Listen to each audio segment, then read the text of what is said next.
Faltó el audio.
Soy Melissa Watson.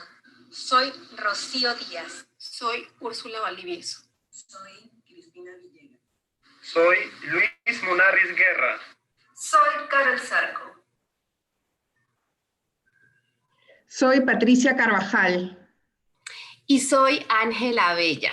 Bienvenidos a nuestro Richmond Conference 2021. ¿Qué hubo, Pati? Casi que no puedo con el video. ¡Qué vergüenza! Bueno, es que esta es nuestra primera experiencia, ¿no? Sí. Es la primera vez que hacemos una conferencia en línea tan importante, tan internacional, ¿no? Y bueno, justamente la idea es que te conozcan un poquito nuestros participantes y quisiera que nos cuentes qué te animó a venir al Perú a trabajar con nosotros. Sí, imagínate que el Perú es toda una aventura para mí, nueva. Me invitaron a ser parte de un proceso de transformación con la pandemia y se hace, yo creo que más fácil. Entonces, pues la idea era llegar, conocer, me encanta la comida peruana, pero además todo el mundo habla de la comida peruana, pero no saben la riqueza cultural, muchos desconocemos, ¿no? Y el tema del cambio creo que fue lo que más me animó a ir, creo que es una posibilidad también para mí, para cambiar, para reinventarme. Ya lo decía Julio Ramón Ribeiro, que el gran error de la naturaleza humana es adaptarse, porque la verdadera felicidad está construida por un perpetuo estado de iniciación, de entusiasmo constante. Y creo que fue ese entusiasmo el que me hizo, sin dudar, aceptar esta gran aventura aquí en Perú y ayudar a contribuir a la transformación. Ujú. ¿Y del Perú qué conoces? Bueno, pues conozco, como te digo, la comida, he estado un par de veces. Conozco ahora que estamos en un proceso absoluto de transformación con todo nuestro tema desde el Grupo Santillana de Richmond Solution 2.0 y creo que en estos 3 días vamos a hacer mucho énfasis en el cambio, pero sin olvidar la parte emocional, ¿no? Sin olvidar la parte, ¿cómo se dice? La fortaleza física, la fortaleza mental que necesitamos también aprender a desarrollar. Entonces, conozco 25 colegios que ya he visitado en esta semana y media que empezamos un maratón para acercarnos más y conocer y acercar nuestra nueva fase de Richmond Solution 2.0 al Perú. Te conozco a ti, así que tengo una imagen maravillosa, conozco al equipo de Richmond en todo, desde Trujillo hasta Arequipa, y creo que es una bienvenida bien bonita. Y hoy voy a conocer a alguien más, que es nuestra invitadísima, Úrsula, Efectivamente. ¿no? Sí. Efectivamente, tenemos ya a Úrsula en línea, pero yo quisiera contarles antes de que inicie ella con su webinar, que Úrsula justamente ha sido la persona ideal para el día de hoy, que vamos a trabajar muy especialmente, muy de cerca con la narración de cuentos es para todas las edades, ¿no? Pero el trabajar con niños pequeños es especialmente difícil en esta pandemia. Entonces, Úrsula tiene ese doble perfil envidiable de actriz y de profesora de inglés, porque ella ha sido, bueno, ha estudiado afuera, en Londres, ha trabajado como profesora y ha sido coordinadora inclusive aquí en Lima de la Católica, ¿no? Entonces, tiene toda esa experiencia, todo ese bagaje, además de actriz, famosísima aquí en el Perú, porque no le voy a hacer publicidad, pero de una telenovela que fue un éxito. Entonces, ella nos va a dar todas esas técnicas y estrategias que necesitamos para ser nosotros mejores actrices en el aula, ¿no? Definitivamente, Úrsula era la persona para dar comienzo a estos 3 días de maravilloso aprendizaje, continuar los 3 que empezamos con la Conferencia Internacional de Chile. Damos la bienvenida también a todas esas personas que se nos están uniendo de otros países, porque sabemos que este año nos volvimos muy globales, practicamos nuestro citizenship, nuestras 4C cada vez más. Y entonces voy a saludar a Úrsula, que la envidio porque está desde el Cusco. ¿Cómo estás, Úrsula? Bienvenida y gracias por aceptar esta invitación. Muy bien, muchas gracias. ¿Cómo no voy a aceptar? Yo soy parte de Richmond hace mucho tiempo también. Y Qué feliz bueno. siempre de estar con ustedes. Feliz, Pues encantada. sin más preámbulo, Úrsula, nos quedamos contigo a soñar y a hacer realidad todas esas bellas historias. Muchas gracias. Que disfruten esta presentación y ya nos vemos muy pronto. Gracias, Úrsula. Disfruten.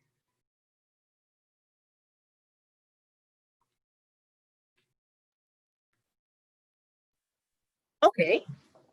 I am very excited to be here with you all today. I cannot see you, that's kind of hard, but I know you can see me. I want to start with this. Yes, as Angela said, I'm in Cusco. Wherever you come from, wherever you go to, there's always a story. Once upon a time, here in Calca, Cusco, there was a curaca called Orco Huaranca. He had a daughter. His daughter was really beautiful. This daughter was called Pitusiray. She was daughter of a princess. Pitusiray grew up and she became a beautiful, really beautiful young lady. She fell in love with Sawasiray. And years passed by when suddenly a day, this curaca Orco Waranca, I learned the name well, he called everyone. He reunited the whole town because he had something very important to say. He was worried. He had these lands that were beautiful, but there was a big problem. There was no water in this land that he had. And he was desperate. He needed water to grow his land, his plants, for everything. We need water to live. Without water, we don't live. And he said, I'm going to offer the most precious thing I have. I offer my daughter's hand in marriage to the man who can bring water to my land. Did I mention that Pitusiray fell in love with Sawasiray? Well, Sawasiray was the first one who said, I'm going to do it. I'm going to get water into your land. By the way, Sawasiray was a lord from another land nearby, but he was a lord, un señor, a landlord. But there was another lord called Kuntisuray, who was also very interested and excited in getting water to the land, or probably marrying Princess Pitusiray. Well, these two men started working hard to get water, one from one side and the other on the other side of the land. They worked day and night, very hard, both of them. But finally, the one who really got water first was not Sawasiray, Kuntisuray. He got the water. The land started growing. There was water. So the curaca, Pitusiray's father, who was a man of word, he reunited everyone and said, I promised something and I keep my word. I got water in my land. Actually, Lord Kuntisuray made it happen. So I offer my daughter to him. And they did. They organized the party. It was the biggest wedding in town, the biggest ever. It lasted days. Everyone was celebrating. Everyone was thrilled, happy. The curaca, Kuntisuray.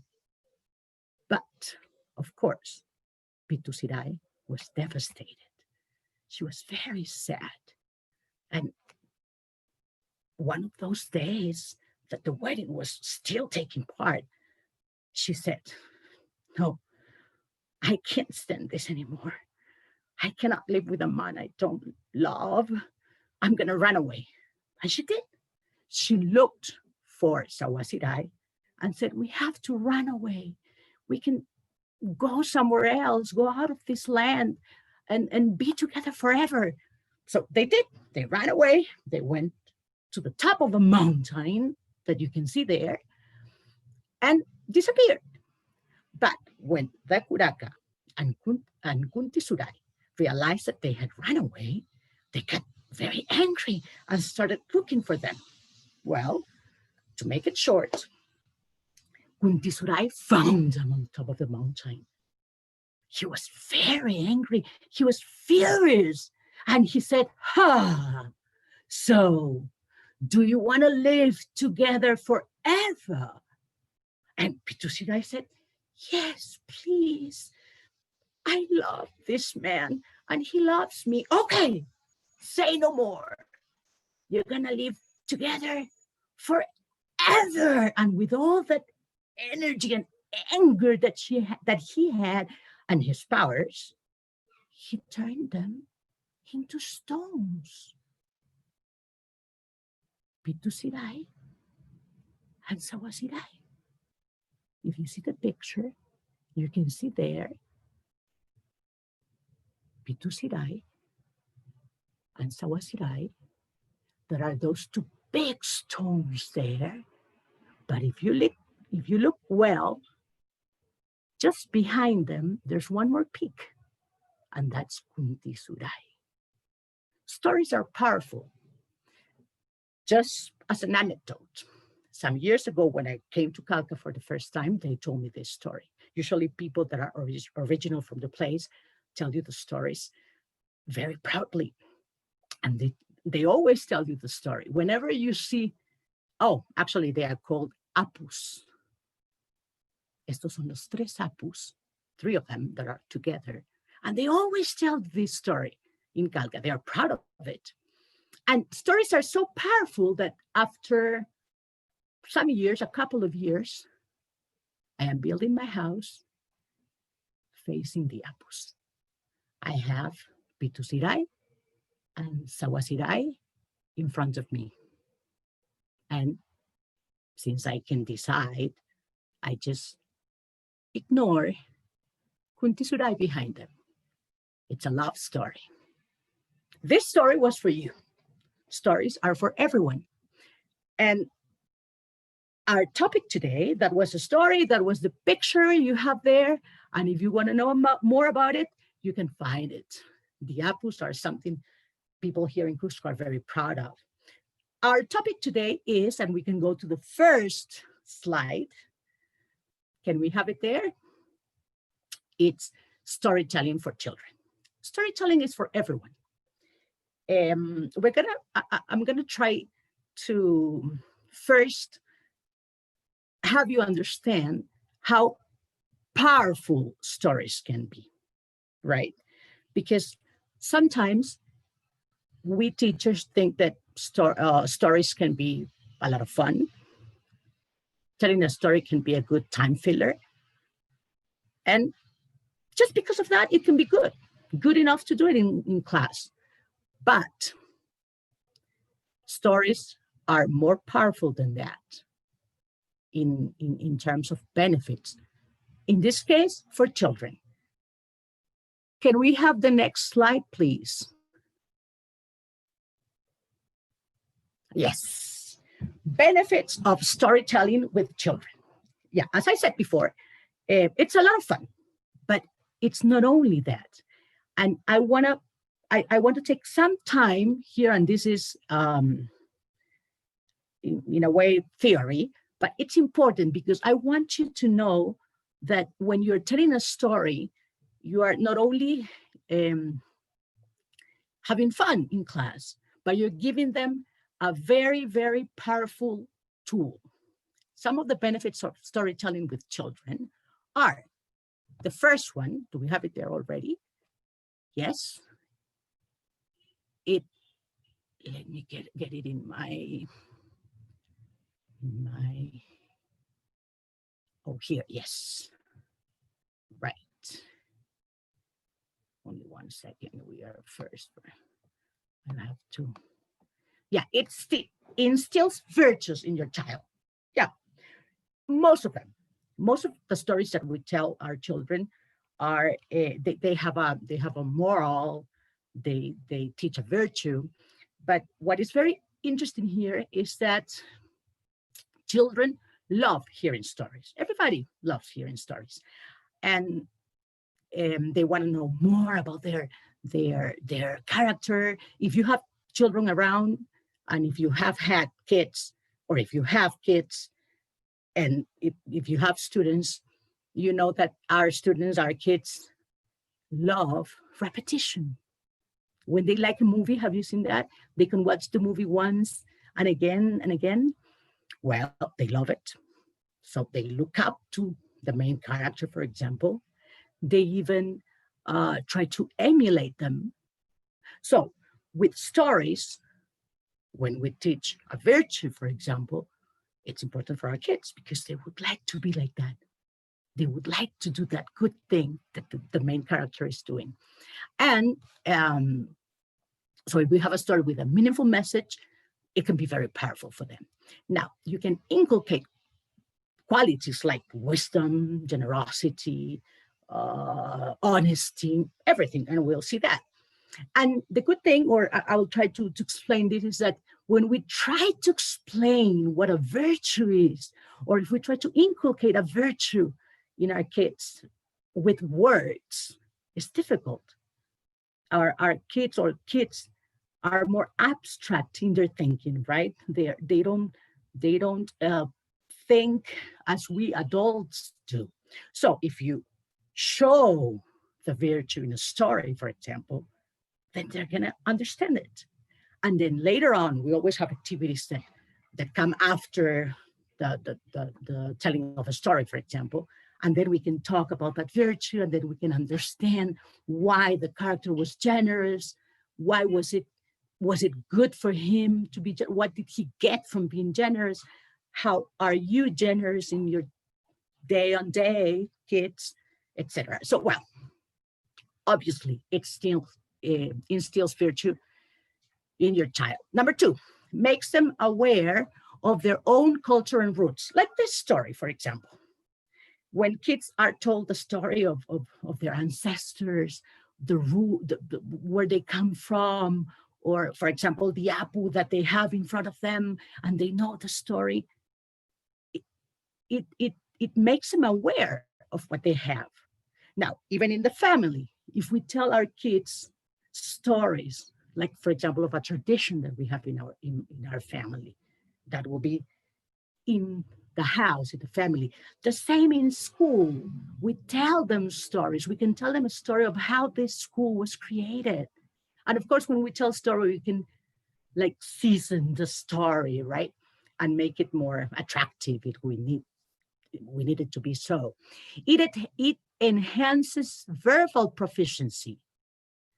Now, when you read out stories to children, you help them get acquainted with the language, as well as learning new words, phrases. Sometimes in stories, you also repeat some phrases. So it's a good way to get some verbal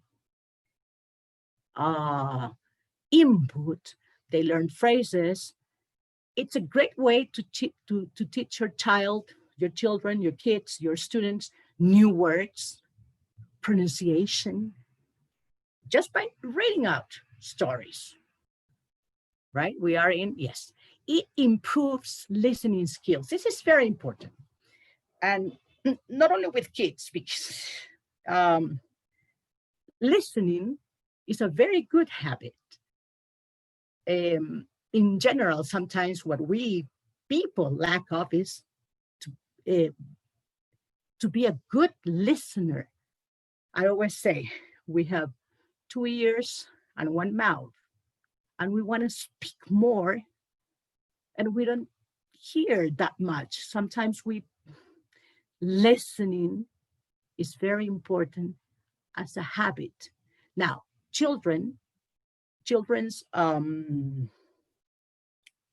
concentration span is short, and it's hard for them to stay still and listen. So, for example, when you tell a story and you make it attractive and you can get your students to listen to you for a while, of course, you will have to control the time and see how long they will be able to stay still and listen. But it's a good habit that we are giving them. It will improve their listening skill, and this is very important.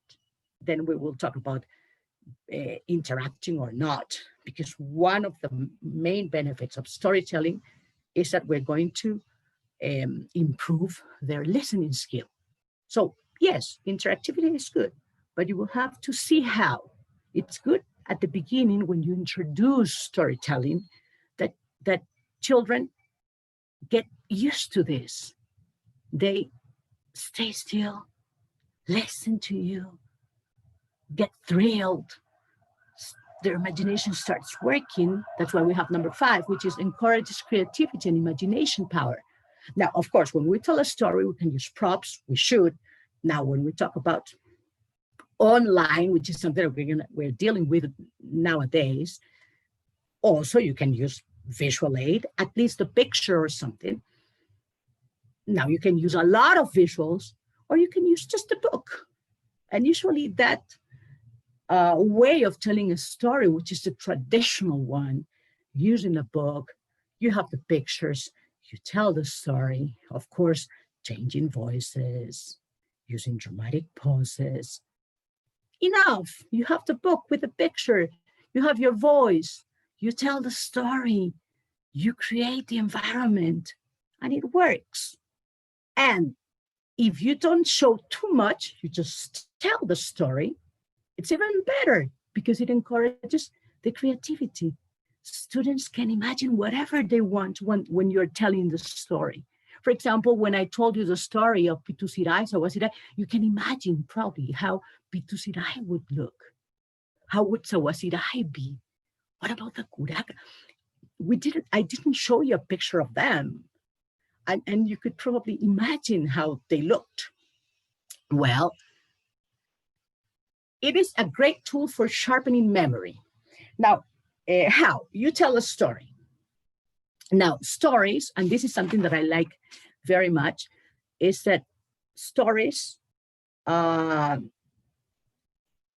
will stay longer in your memory, definitely much more than any fact or than statistics. A story is always remembered, right?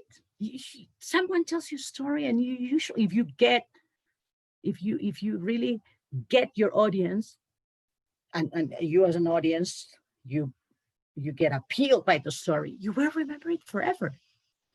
Now, in the case of memory, you can use it like, okay, I know that storytelling sharpens memory, so I'm going to do an activity later on where I ask my student things, and they will remember, and they will see that, oh yeah, you said that once, and I still remember, and it will help on sharpening their memory. It broadens horizons. Young children may not always or may not have the possibility to travel around the world. Then they're children. They don't know much about other countries, other cultures. So when we do storytelling, and we should include stories from different countries, different cultures, taking advantage. We are educating young kids, and through stories, we can give them like an open door to a whole world. You know what I mean? So it broadens horizons. We tell them stories of different cultures, different countries, and they will get to know a little bit, at least, of different cultures, different times. Okay. It makes academic learning easier. This has to do also with something that is very interesting. Now, we are English teachers, and we are using storytelling to teach a second language, a foreign language. But even in other subjects, teachers can use storytelling stories to teach subjects. I don't know if you probably had the opportunity, and you were lucky if you did, to have a history teacher who would tell you some of the history, some of that history that sometimes some other teachers teach you only as time and date and year. But no, here comes this teacher who comes and tells you the story. So it's like we can learn history by having a teacher who is a storyteller.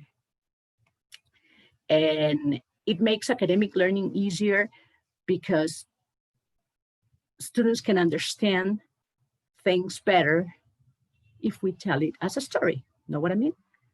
I think I got a little bit out of but right? So it makes academic learning easier. We can use it to teach some other things.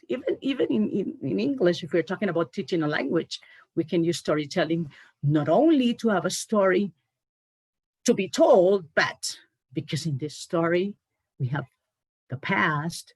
So of course, it will depend on the level or language, vocabulary that we're teaching, right? And in the story, they will learn, oh, whoa, because in the story, and they will probably never forget that name of that animal, wolf.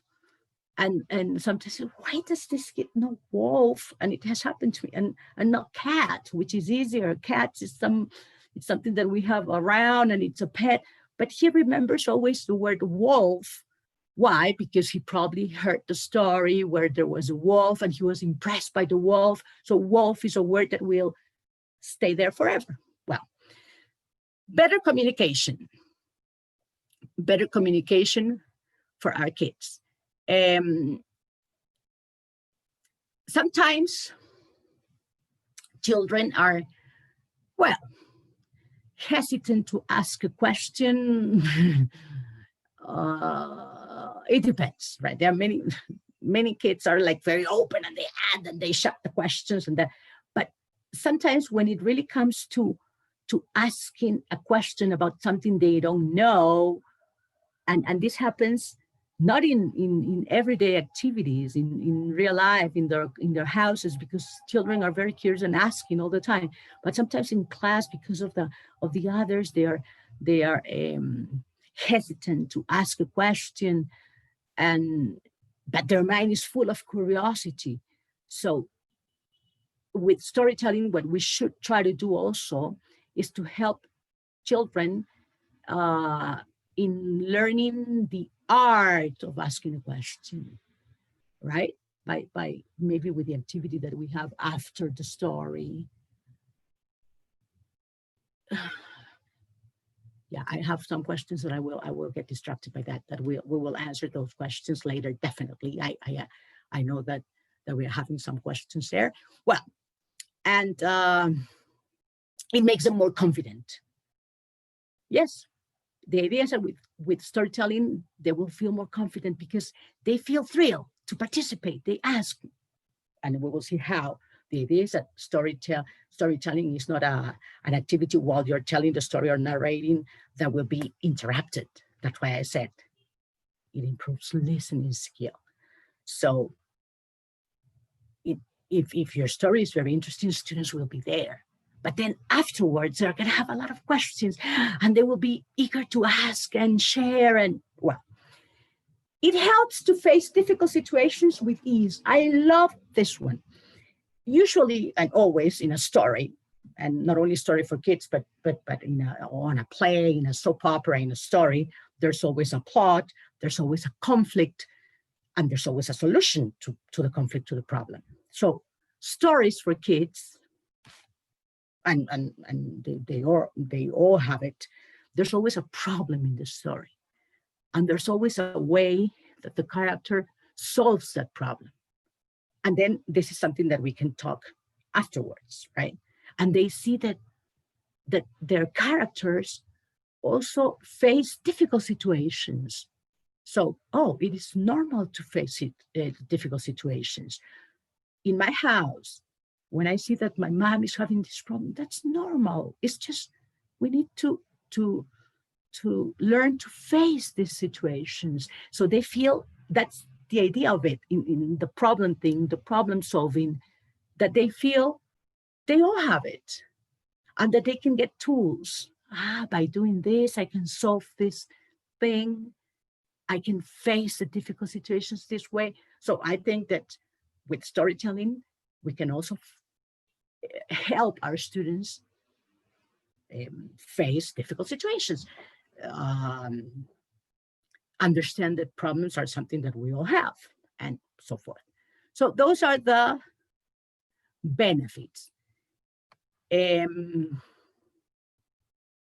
So the idea is that if we find the right story, it can help our students become well-equipped to face life and various situations. Now we're going to see that we can adapt stories. We can tell them stories that are based on values. We'll see that. And we have thousands, millions of stories everywhere. As I said, I came here and I found a story, a legend. Wherever you go and wherever you come from, there's a story. There are some tips that I will give you while telling you stories that you should have to capture your students' attention. Like, for example, you must have a hook in your opening. If you want to take notes, that's one of the tips that I will give you to start. You must have a hook in your opening. And another one, I will be mentioning them little by little. We should keep it simple when we tell a story. Keep it simple, especially with kids. Do not go, keep it simple. Next, our next, we already have it, right? It is moral stories, as I mentioned before. In moral stories, we have virtues that are taught. Whew, there are thousands of those. And as I said before, I'm not gonna take too long here. Honesty, kindness, gratitude, generosity. It is easier to show it through a story than to try to explain something so abstract, right?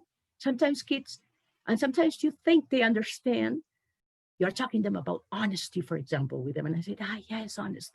But you don't really know how clear it is in their mind.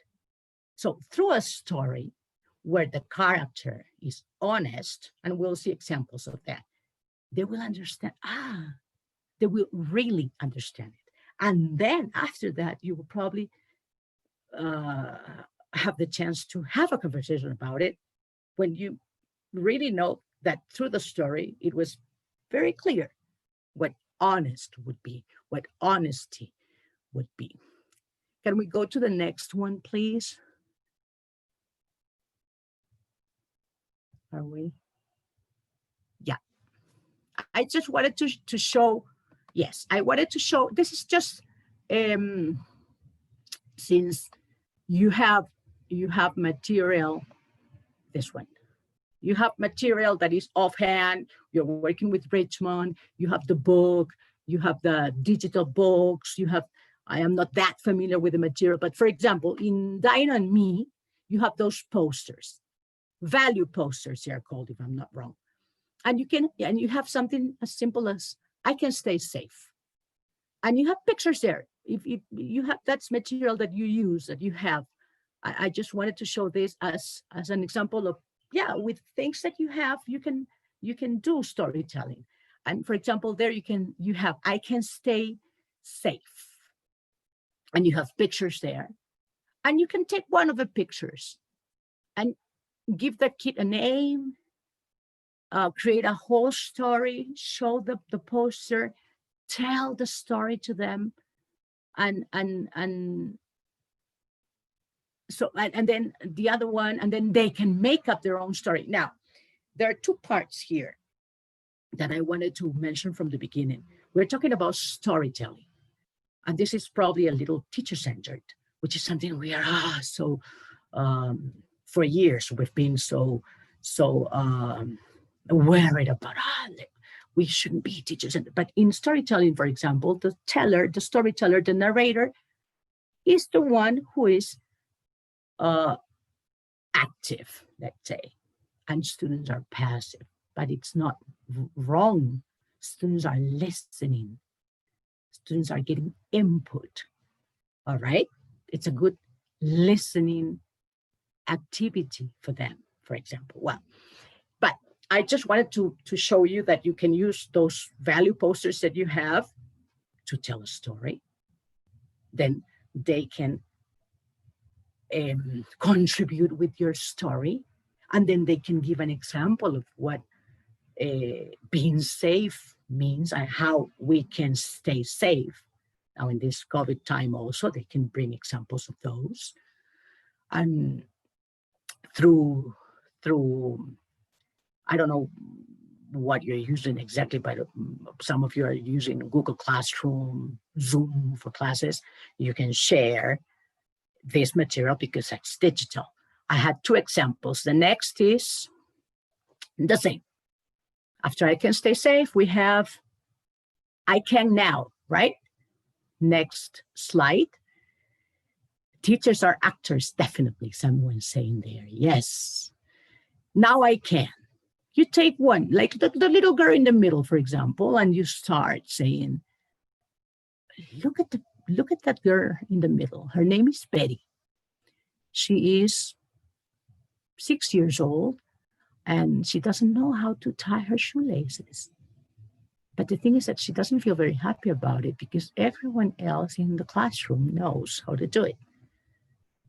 Not only that, but her twin sister knows how to tie her shoelaces as well. And blah, blah, blah, blah. And you can create a story on each of them and tell them a story that is very simple and very familiar. Will be very familiar, something real, something on the day-by-day thing that they live, that they do. Now, I just wanted to show something from the material that you have. That's why I got those posters, just to tell you that with that, you can tell a story. I want to have next slide, and we are going to watch a video here, a story that is not going to be told by me or you. Moral stories, they are called. We have moral stories, we have funny stories. This moral story will talk about a value. Let's watch it, then we talk.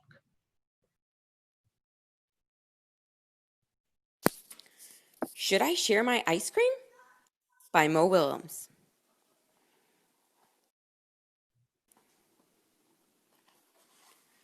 Ice cream! Get your cold ice cream for a hot day. Oh boy, ice cream!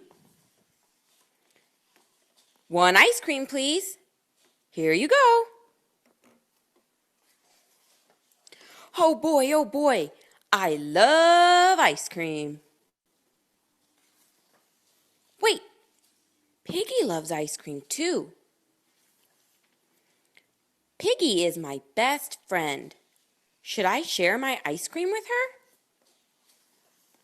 Should I share my awesome, yummy, sweet, super, great, tasty, nice, cool ice cream?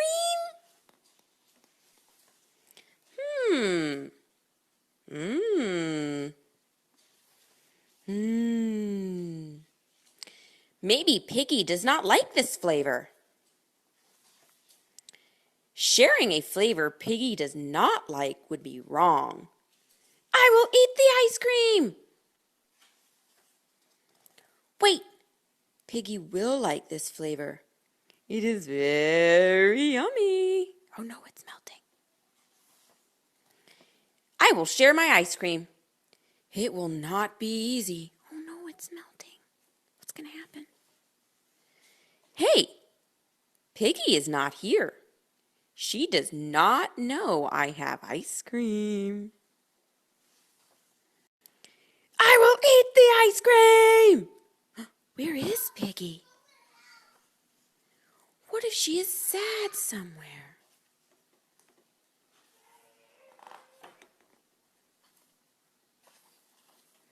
I must find her. When I do, I will say, would you like some ice cream? Then she will say, thank you, that would cheer me up. Then I will give her my ice cream to share. Yum. Then my best friend will be happy. I will do it. I will share my ice cream. Ice cream? Oh no, it melted. What's Elephant to do? No!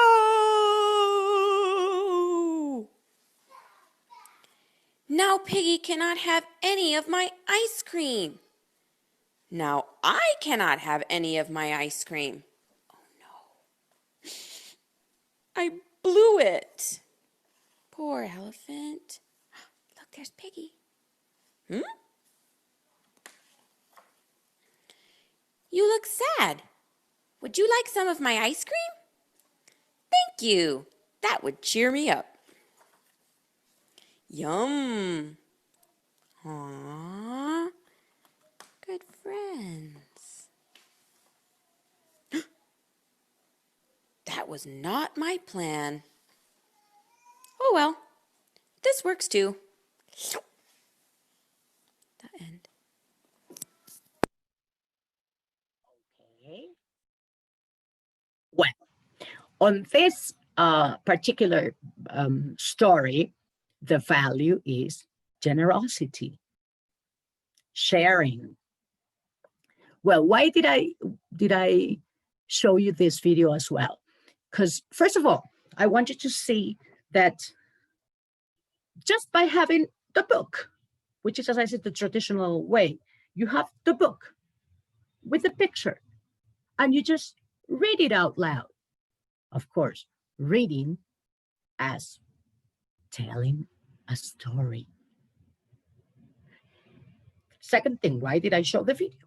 If you don't feel ready to tell a story yourself and do it the way it should be, you can always use material that we have there for us on internet, videos. You can record someone telling the story instead of you if you have someone who is a native speaker, for example. So if you're going to start telling stories and at the beginning you don't feel that confident to do it, you can use material. You can use a video. It's okay. Well, what happens with those stories where there's a value that is clearly there? You can talk about it later. Students can share their experience, and they can draw. They can change, like the characters, the same story, but instead of the elephant, they choose another animal. They draw it. You tell the story again, changing some things. Well, and variations are there for us. I just got, they just told me that there are some teachers that are probably not following very well.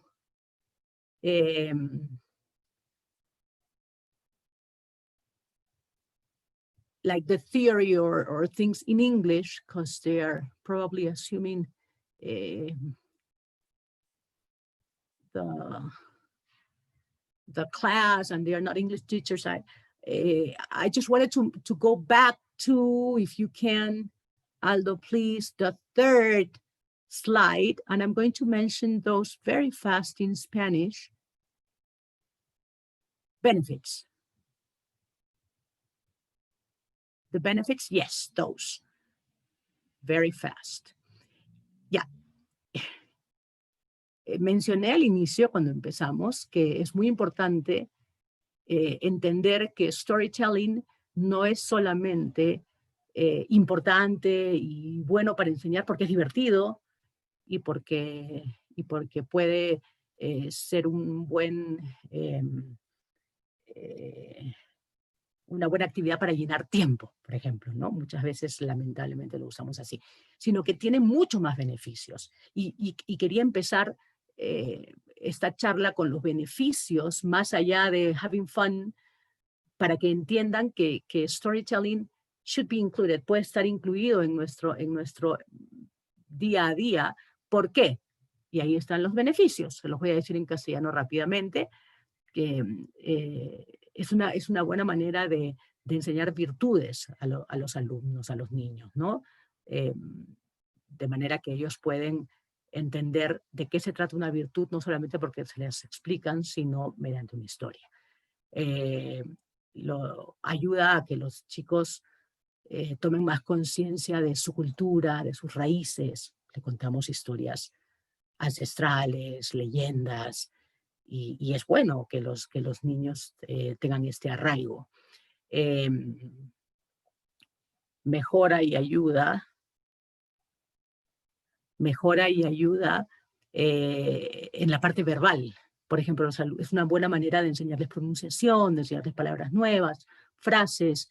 Definitivamente mejora y ayuda en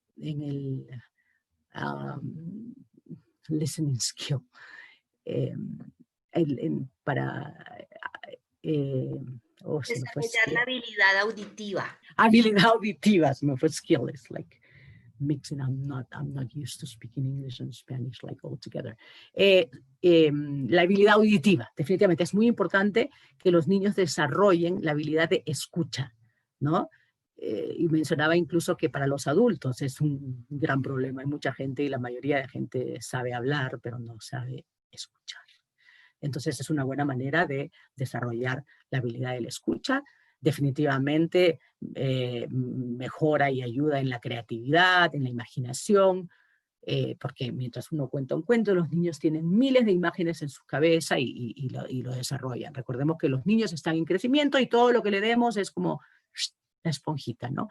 A great tool for sharpening memory, ayuda a la memoria, les amplía el horizonte. Por ejemplo, los niños no viajan ni leen siquiera, probablemente si empezamos desde muy chiquitos y no tienen contacto con otras culturas, pero mediante las historias podemos abrirles el panorama, hacerlos viajar, conocer otras culturas, etc. Better communication, los chicos se sienten inspirados y pueden preguntar, los ayuda a comunicarse mejor, ya que con una historia, al escuchar ellos cómo se relata la historia, cómo se narra, ellos también se sienten, y además se les invita con las actividades que se pueden hacer como post-activity, ¿no? Y que lo mencioné cuando lo dije, que es una de las que más me gusta, que los ayuda a enfrentar situaciones difíciles, porque en todas las historias, cuentos, leyendas e incluso todo lo que sea una historia, hay un conflicto y una resolución del problema, ¿no? Entonces los niños mediante las historias se dan cuenta que no solo ellos tienen problemas, ¿no? Que siempre hay problemas, que el personaje favorito también tiene un problema y cómo lo soluciona. Entonces es una manera de también enseñarles y equiparlos para que ellos puedan enfrentar situaciones difíciles. Ok. Yes. And here in the moral of the story of my ice cream is being greedy doesn't feel good. And when you share, everyone gets to join in on the fun. You can read that in the slide, on the slide. Yes, what is interesting and I liked in this story is that, well, the elephant wanted to share, but it was difficult for him to do it, right? And with this kind of stories, kids feel like, yeah, it happened to me too. But then what happened here was that it was like karma, right? It was so difficult for him to do it that in the end, his friend gave him a lesson, right? That's what happened. But well, what I meant here is, and I said that in English already, and now in Spanish, that through stories, mediante las historias, podemos hacer que los niños vivan y vean lo que es la virtud y por qué es bueno, ¿no? Well, next slide, please. Here again, what I have is material that you can use. You have the Digipack e-stories, and you have them there. I want you to see it. I want you to see how it goes. Then if you can make it better, you can do it better. But we have the 3 little pigs. Yeah, let's watch it, and then I'll tell you something about this. The 3 Little Pigs. Once upon a time, there were 3 little pigs. One day, their mother said, "It's time to go and build your own houses."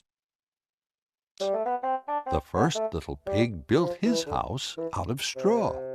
When he finished, a wolf knocked at the door. Little pig, let me in." Not by the hair on my chinny chin chin. Then I'll huff and I'll puff and I'll blow your house down. So the wolf huffed and he puffed and he blew the house down. The first little pig ran to the second little pig's house. The second little pig built his house out of sticks. When he finished, the wolf knocked at the door. Little pig, let me in. Not by the hair on my chinny chin chin.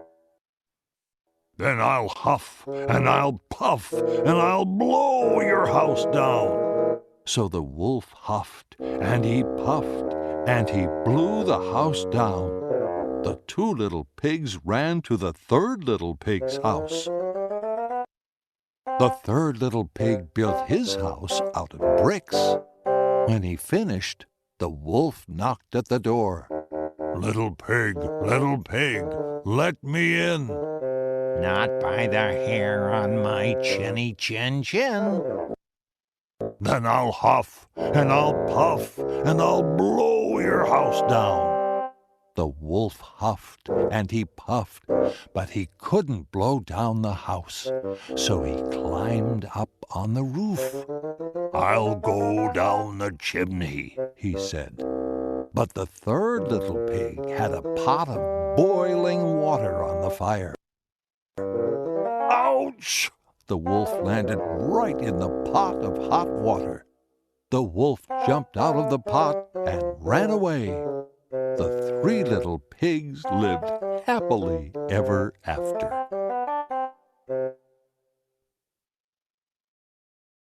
Okay. Now, again, I want to remark that the same thing in this storytelling, right?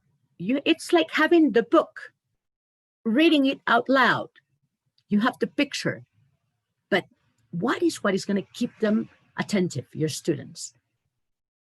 Changing your voice.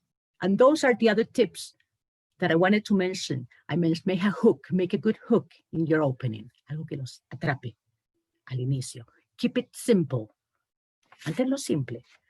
If you're telling the story, maintain eye contact. Now, we're talking about online classes. Still, kids are there watching, and you have to keep that eye contact. Use, of course, change your voice, use movement, use props if necessary. But you see, now that we are online teaching and trying to tell a story online, it's probably going to be hard to use props. Just a picture, just a visual. But your voice will be very important. Nowadays that people are working from home, teaching online, they need to and you need to improve these skills. Like we are not using the whole body here, you see? It's like you can see just probably my face and up to here, and you have to use your voice. You have to use your eyes. Again, this is a Digipack, e-stories, and that information will be given by the experts, Richmond people, who know where you can get all, and there's a lot of material. There's a lot of material for kids. In this case, we're talking about young kids. Now, this is something that I wanted to mention. What happens when it's a story like this that they already know in their mother tongue? Is it good? Yes, especially if it's at the beginning, if you're introducing your students to stories, they're very young, they don't understand that much, then it's better to tell them a story that they already know, that they're already familiar with in their mother tongue. And I'll tell you a little anecdote. Now that I'm in Cusco, in Calca, I am not doing it yet because I'm building my house and I'm going to move there in a couple of months. But there are a lot of kids there, and I have and I'm going to teach them English. I want to do that.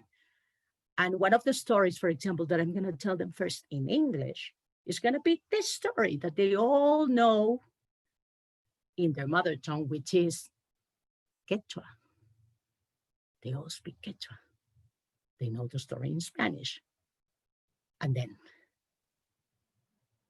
if they're going to have it in English, the idea is that they feel they understand it because the language is not going to be an obstacle. They know the story. They see the pictures, but they are going to be following the story as well as I make it interesting for them.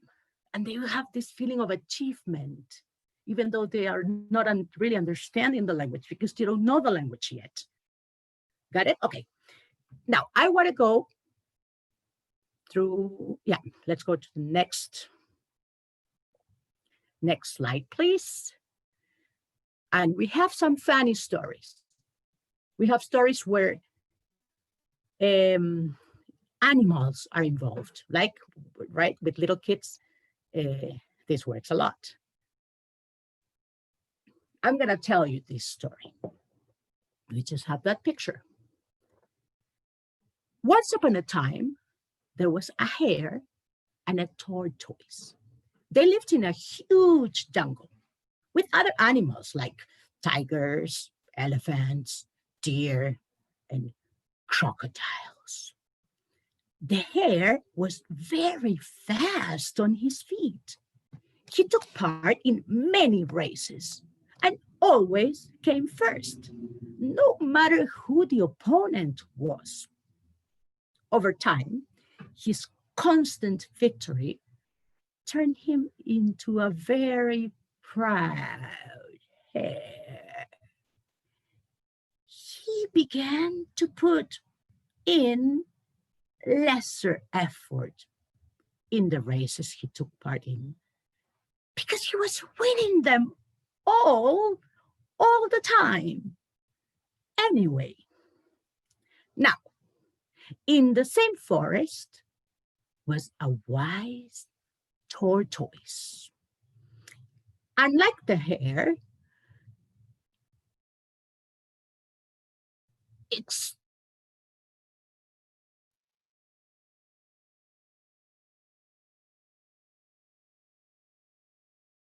very slow. In fact, he was one of the slowest animals in the jungle. He kept observing the hare, and he saw that the hare's success was getting to his head. So he decided to teach the hare a lesson. He called all the animals of the jungle, including the hare, and openly challenged the hare to the race. When the animals heard this, they all began to laugh. Come on. Animals that were faster than the tortoise had lost to the hare. How was the tortoise, which was the slowest animal in the jungle, going to defeat the hare? But they all were very curious. And the hare loved the challenge, so he accepted it. The next day, the hare and the tortoise were all set to begin the race. Get ready! Go! Said the monkey of the jungle, waving a white flag. The hare took off immediately. The hare kept running and had already covered a distance, but the tortoise was still barely across the starting line. After a while, the hare stopped running and thought to himself, the tortoise was going to take forever to reach the end of the race. It was obvious. But it was obvious that the tortoise was going to lose. So the hare decided to take a short nap. He found a shady, comfortable spot and fell asleep. Meanwhile, the tortoise never gave up. He kept running. By the end of the day, to everyone's surprise, the tortoise was the winner. The hare, because of his pride and overconfidence, had lost the race. The moral of this story is slow and steady win the race. Okay. For example, here, if we're talking about online lessons, like previously, without them knowing probably very much what's going to happen, your students, they can draw, they can make a puppet of a hare, of a tortoise. You can talk a little bit about what a hare is, a tortoise. You show them pictures, they draw, they make their own puppets, and you tell the story. And they, like every time something's happening with the hare and the tortoise, they can use their drawings, their puppets, and those things. All right, those are funny stories. Those are stories that have to do with animals. I am just telling you the story because I also want you to see what's happening here.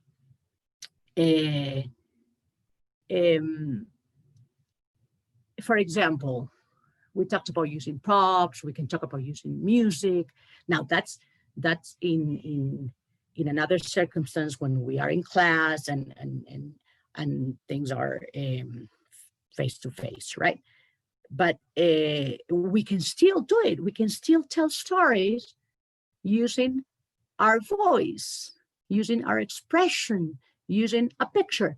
But as I said before also, if you don't feel that you're ready to tell the story yourself, you can use elements that we have there for all of us. Nowadays, it's much easier than in the past. Let's go to the other funny story. Funny, the story with animals that we are using with our young kids to teach something. Of course, after this comes the talking of the hare and the tortoise and being over proud. Always something to teach beyond the language. Once upon a time, there was a proud, evil lion. He said he was the king of the jungle. Every day, he would mercilessly go hunting and kill many animals for his food. Soon, all the animals were worried. They held a meeting and decided that if the lion continues to do this, then no animal will survive. So they approached the lion and told him a proposal. Each day, they said, they would send one animal to the lion's den. This way, the rest of the animals for that day will be at peace. And the lion would not need to go hunting. The lion liked the plan. So from the next day, the lion would wait in his den while the others sent an animal for his meal. This happened for many days. And he was eating and eating without going hunting. And finally, it was the turn of a very old, wise rabbit. He was forced to be the meal of the day for the lion. He decided to put an end for this. So He took a longer route and made sure he got to the lion's den very late. The hungry lion, who was angry, roared at the rabbit and asked him, why was he late? The rabbit then told him that he was late because another stronger lion was chasing him. He told the lion that the stronger lion claimed to be the king of the jungle. When the lion heard this, he was furious. He asked the rabbit to show him where the other lion was. The rabbit took the lion to a well. He pointed inside and told the lion that the other lion was inside.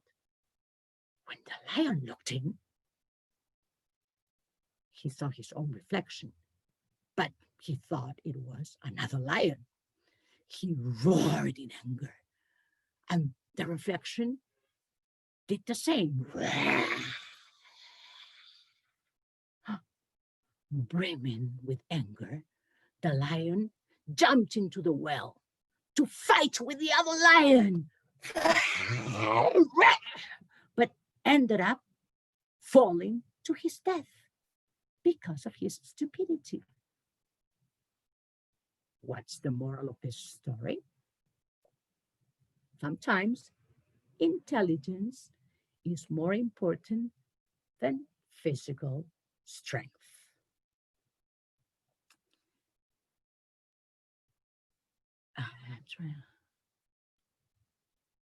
Okay, that was another story. I don't know if you knew it before or not. Sometimes we heard these stories before and then we don't think about them, but when we hear it again, and that's why I said before, and it happens, stories stay there forever. I say, oh yes, I knew this story. I heard it sometime. Who told me that story? I don't remember, but I know it. Yes. Well, we have fables. Of course, there was a word, fables, that children always like. I will tell you another story. Now, there's always a value. There's always a moral. There's always something you can talk about. There's always we teachers have to be very creative as well. But it's easy. It's easy. With stories, everything comes easier. You can have a creativity that can be getting ready for the story, the kids making the props, the pictures, the things, and then afterwards you can ask questions and they talk and you have a time for reflection and blah, blah, blah.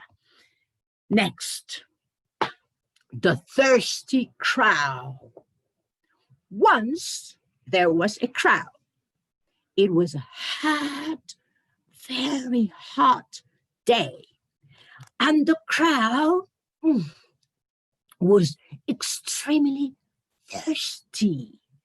He kept flying around looking for some water. After a very long time, he finally found a jar of water.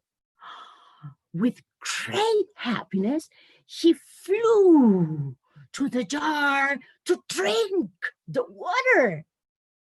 But when he tried to put his head into the jar, he realized it was too narrow. He tried to tilt the put, but it was too heavy. Sad and frustrated, he kept thinking. Finally, he saw pebbles on the ground. He had an idea. One by one, he put the pebbles into the jar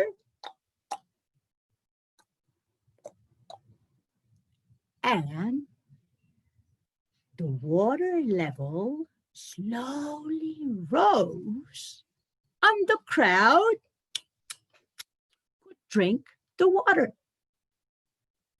What's the moral of this story? To be perseverant, to look for creative solutions when you're in trouble. Something that this has to do with the previous thing I mentioned at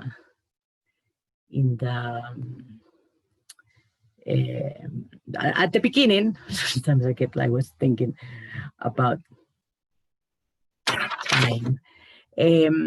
Finding a solution, finding a creative solution, and then kids can talk about the solution. Was it creative? How could he get to a solution? Have you ever had a problem like this and solved it in a way that nobody else thought about? Oh yes, and then kids will understand that there's a solution for everything.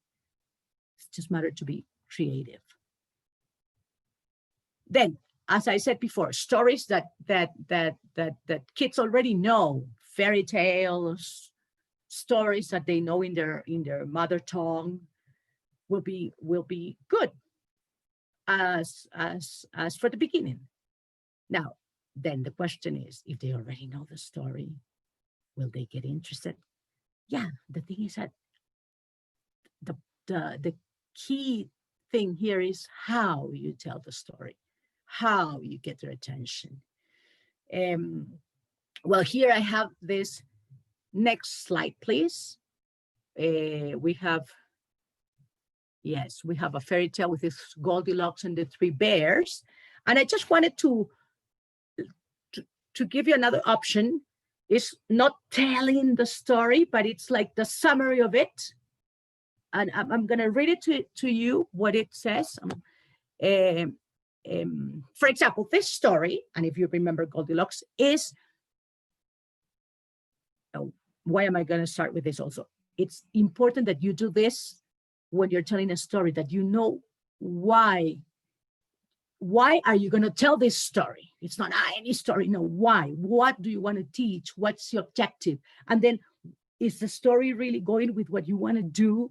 Sometimes we have a story and what's the moral? Well, I don't know. What are you learning? So we have to be very clear on what we are doing. For example, Goldilocks and the Three Bears.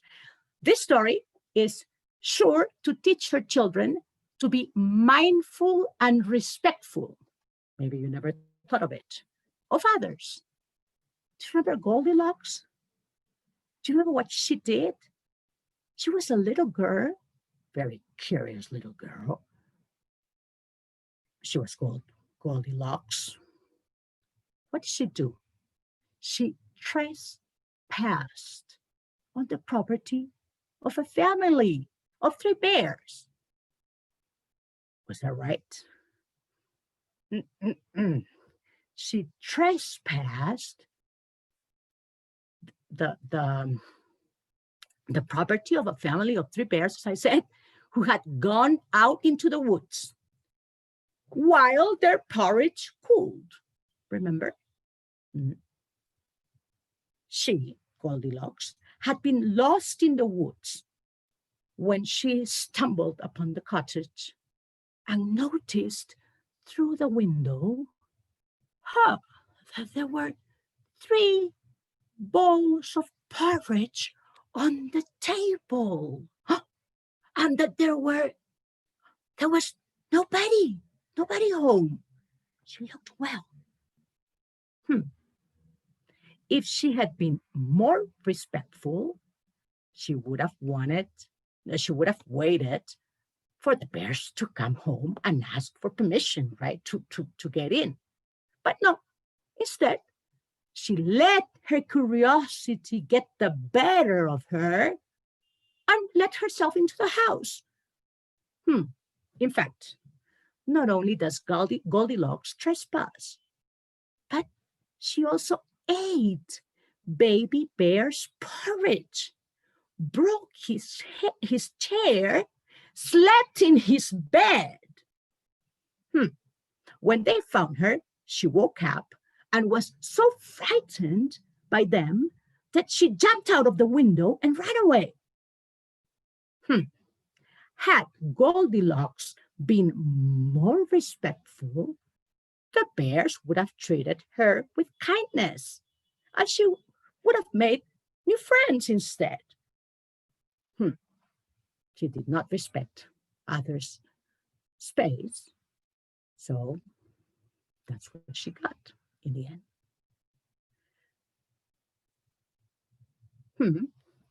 Okay. As I said before, if they already know the story, but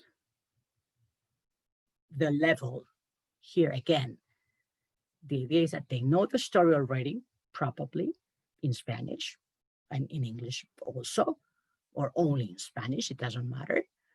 And then it's like you're telling the story again, but with a reflection on from another point of view. I don't know if you got it. If she, and this is teaching, was she respectful? And maybe those are the moments when they're interacting, right? But you got that interaction. No. So did she do well? How many things did she do wrong? And so forth. And then, I got the next slide. And this is also a very popular story, The Ugly Duckling. And the idea is that what we are teaching with this, what are they learning? And again, in a different, this heartwarming tale, penned by Hans Christian Andersen, tells of a little duckling that was called ugly by everyone at the farm where he lived. He was bullied and mistreated by everyone until one day he was forced to run away. The miserable little duckling was mocked and scorned by everyone who met him. Mocked and scorned.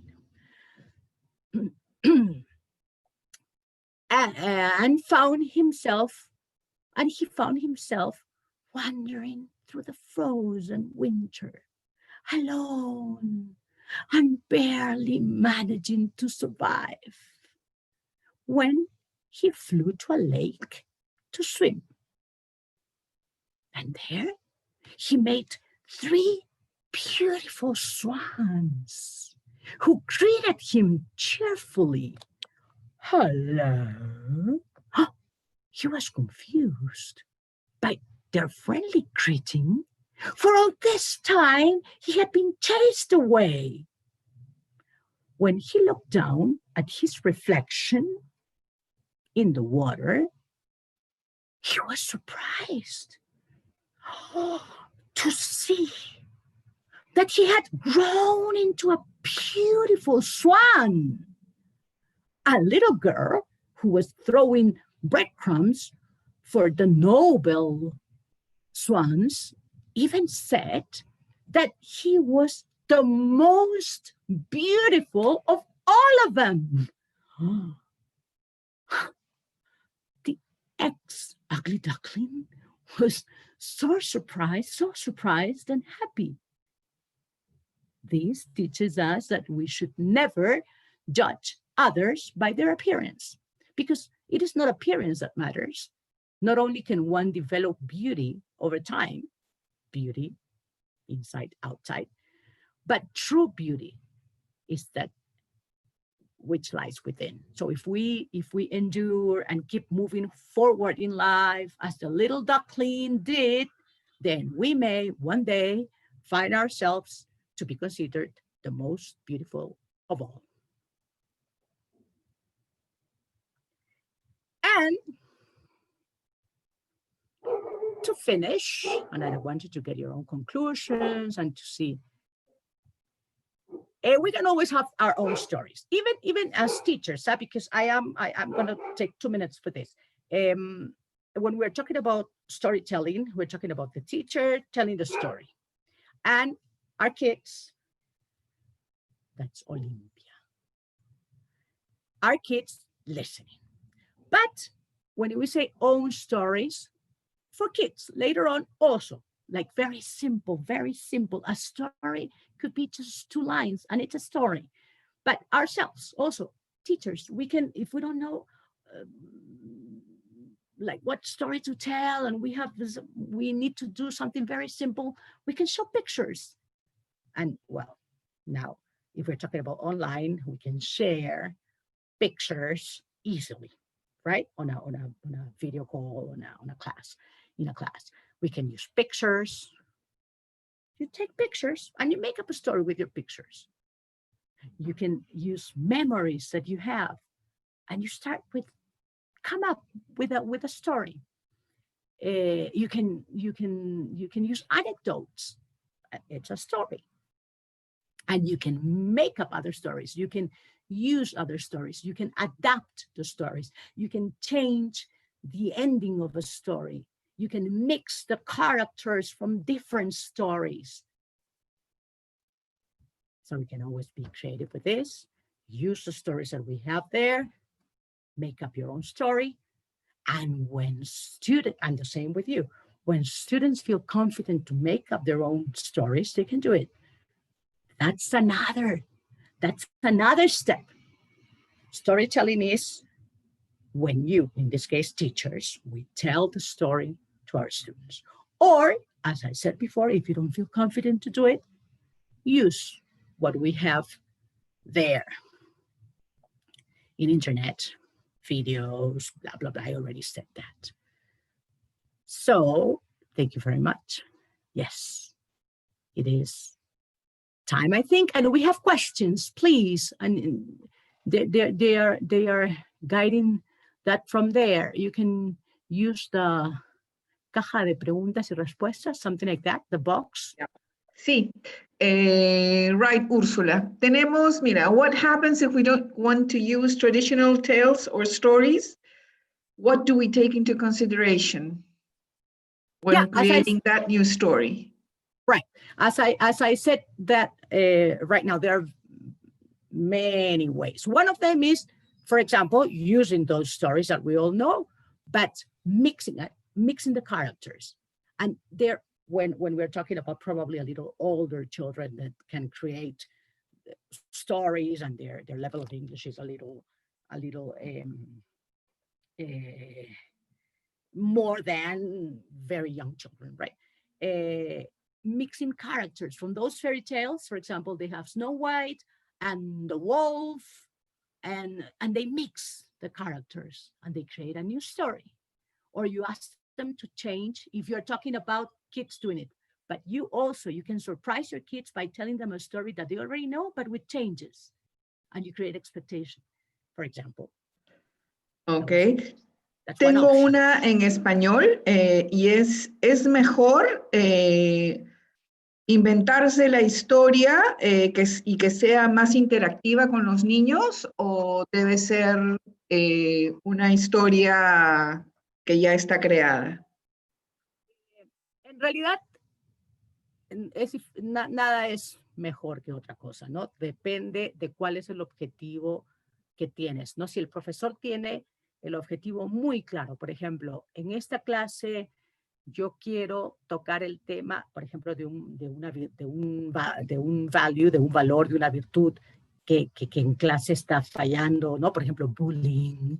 Entonces creo mi propia historia con esos elementos que yo sé que estos niños necesitan y la creo porque mi objetivo es clarísimo. Entonces, por ejemplo, en esa circunstancia, y si además eres un buen creador de historia, porque no todos lo somos, ojo, somos grandes profesores, pero no todos quizá podemos escribir una historia, pero sí pasa eso y eso pasa, estoy segura que nadie conoce mejor a tus alumnos que tú mismo, ¿no? Entonces, si tú quieres tocar un tema en particular y dices, voy a usar mejor una historia, les voy a contar, esa va a ser la mejor historia del mundo, porque tú sabes por qué la estás usando, ¿no? Pero las historias conocidas, pues para lo que hablamos después, por ejemplo, si es para un tema cultural, si para un tema de raíces, si para un tema de que conozcan alguna historia en particular. Y creo que tenía 2 partes esa pregunta. ¿Algo más, Patti? No, eso ya has contestado todo, sí, gracias. Yo Y hay una última. No, hay otra persona que dice, since teachers are actors who try to please all the students and help them achieve the class objectives, do you think that they need some free days at the end of the month in order to recharge energy or to be greater storytellers? No sé si se refiere más bien como que si la historia se deja al final del mes o si de... No sé si es eso, pero ahora que menciona, justamente yo cuando preparaba mi charla, que no la tengo escrito por ningún lado, pero se me ocurrió decirlo y no lo dije, es que storytelling es tan poderoso, it was in English, right? Well, storytelling is so powerful that we can think of using it at least once a week. Maybe, no, of course, not the whole class, and students know that Friday, for example, is storytelling day. And every Friday, we tell them stories with different objectives, different targets, different things that we decide to do. But we can get that habit if you can, if you want, if you wish. It's just an idea. And teachers are actors. That's the question, was more through getting some time off. I think at the end of the month. Yes. Si todos queremos. Well, I don't know. At the end of the month, we all need some time off, but we should organize our schedule so that we can work the hours we have to work, and we take some time off when we can on weekends and our vacation. And so. ¿Tenías otra pregunta, Pati? Bueno, lo que pasa es que hay varias preguntas, pero hay algunas que ya han sido contestadas y otras son sugerencias, ¿no? Entonces, hay una que sí me parece interesante, es how often should stories be told to children? Esa, ¿cuál es la frecuencia, no? Justo les había dicho ahorita que había pensado yo en un momento mientras preparaba mi charla que storytelling puede ser tan poderoso que incluso podemos dedicarle un día de la semana. O sea, eso es lo que yo digo como, wow, es bastante. Pero creo yo que sí, que es tan poderoso y además, ¿cuánto tiempo te toma una story? Son minutos. Yo pienso que little children, with very little children, at least once a week, we should have a story. Y aquí te hacen otra consulta. Cuando empezamos a leer una historia, los estudiantes quieren entender cada una de las palabras. ¿Cómo hacemos para explicarles que este no es el propósito? Definitivamente, sí, por ejemplo, una de las cosas que ya lo dije, ¿no? Si estamos empezando con ellos a contar historias, ¿no? Nunca lo hemos hecho antes. De pronto la profesora viene con historias y los niños no entienden porque su inglés. Entonces, decía por eso, keep it simple. Primero historias muy cortitas y historias que ya conozcan en su lengua materna. Yo les recomiendo eso. Que ya, entonces, ustedes conocen esta historia. Solamente concéntrense, miren, van a entender todo, pero sin embargo el idioma que está usando la profesora es inglés. Ahora los chiquitos por ahí van a gritar, ¡ah, el lobo! Pero van a escuchar the wolf, again, the wolf. So, ¿no? Entonces, pienso que es grading, ¿no? Y es escalonado, ¿no? Primero, mandarles historias que ellos ya conocen y cortitas. Y llenarlos de tanta emoción, hacerlos que se metan en la historia para que ellos dejen de pensar en las palabras, o sea, van a empezar a tener impulsos visuales, la profesora que se mueve y la figura que veo y la voz que pone la Miss, ¿no? Entonces creo que esos elementos hacen que los alumnos dejen de preguntar porque en realidad van a ir entendiendo porque los estamos ayudando con el visual, ¿no? Y por ahí. Y creo que con esa respuesta respondiste varias más, porque también te preguntaban qué tan larga tenía que ser, si era conveniente hablar primero la historia o contar historias que fueran en su lengua materna. Así que no nos queda más, Úrsula, que agradecerte enormemente este taller. Ay, encantada. En seguirte envidiando, porque sigues en Cusco. Sí. Y nos veremos muy pronto. A nuestros amigos y te están mandando muchas gracias, que estuvo fantástico, todos los comentarios de verdad supremamente positivos. Pati, Qué bueno. agradecerte a ti por la planificación porque creo que la comunicación que has tenido ha sido fantástica con Úrsula para poder plasmar en esta presentación lo que necesitaban nuestros clientes y los Muchas potenciales. gracias, Patti, como siempre. Muchas gracias, No, Patti, por todo. gracias a ti y gracias a los participantes por acompañarnos, ¿no? Y nos vemos entonces mañana a la misma hora con muchas sorpresas más porque esto solamente es el comienzo de 3 días que esperamos sean muy útiles y todo es para acercar a ustedes nuestra nueva propuesta de Richmond Solution 2.0. Entonces nos vemos mañana. Úrsula, espero pronto ir al Cusco a conocerte y nos vemos muy pronto.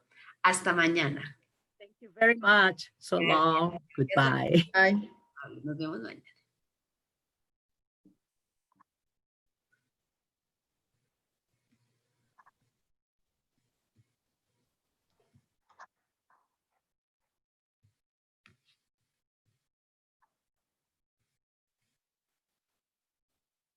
Bienvenido al futuro. Richmond Solution 2.0, tu mejor opción.